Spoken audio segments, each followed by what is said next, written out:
તો મિત્રો આપણે છે ને અત્યારે આવી ગયા છીએ દામનગર. આપણે ફેમસ નથી થવાનું, હું ફેવરિટ થવાનું છે, લોકોનું ફેવરિટ બનવાનું છે. તો શું કરવું પડે? તો અત્યારે હું આવ્યો છું સુજીતભાઈને ત્યાં. દામનગર અત્યારે માનવ સેવા આશ્રમ બને છે, તો એનું આજ ખાતમુહૂર્ત છે. તો હું અહીંયા આવ્યો છું અને હાલો અહીંયા ઘણા બધા યુટ્યુબરો ઇન્ફ્લુએન્સર આવે છે. હું તમને મીટઅપ કરાવું, બધી મીટઅપ થાય તો બધાની મુલાકાત કરાવું. હાલો આપણે આમ જો તળાવ કેવું મસ્ત છે, તળાવની બાજુમાં આશ્રમ બને છે. તો દામનગર બાજુ કોઈ નીકળો તો આશ્રમની મુલાકાત લઈ જાઓ. મંદબુદ્ધિના જે આપણે પ્રભુજી કહેવાય, બાળકો કહેવાય એ છે. થોડી ગાયું રાખવાની છે, બધી પ્રકૃતિ પ્રેમી વધુ, આમ પ્રકૃતિ વધારે છે અહીંયા. પશુ પક્ષીઓ માટેનું છે, ઘણું બધું કાર્ય થવાનું છે અહીંયા. જેમ જેમ આ આશ્રમ બનશે એમ તમને બતાવતો જાય ક્યારેક ક્યારેક. તો હાલો આગળ મળીએ. ક્યાંય પણ આરતી છે ને એમને લઈ લેવાની.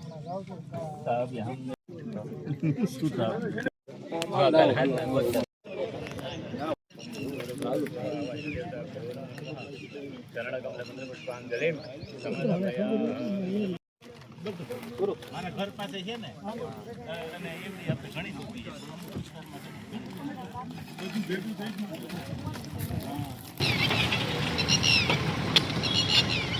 ઉભા રહી જઈએ અમે.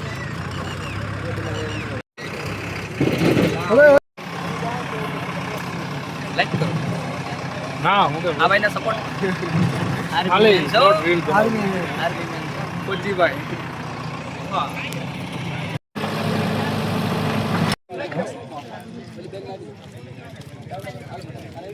હા હમણાં અહીંયા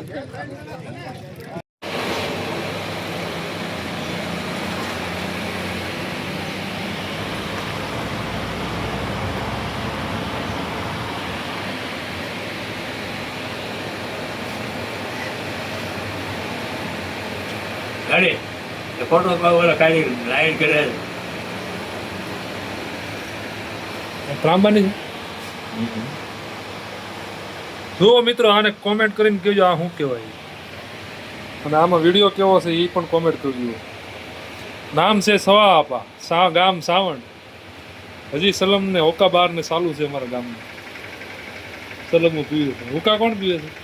હોકો પીવે છે કોઈ? હોકા અત્યારે ગળિયા આવે છે.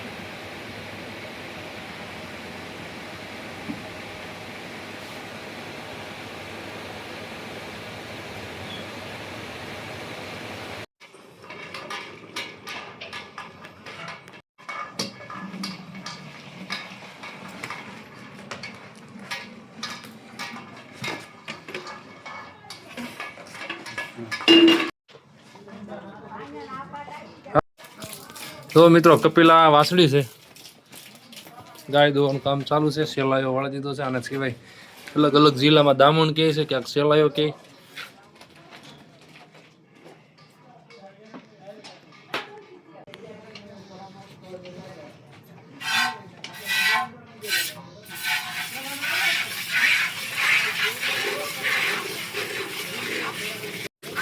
હું અત્યારે અમારા ગામના નેહડે આવી ગયો છું.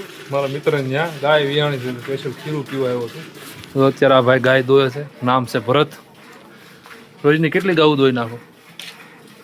10 ગાય છે.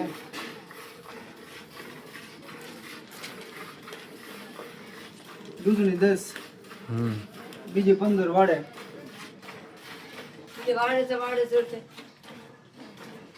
શું કયો? વાસળી 16 વાડે.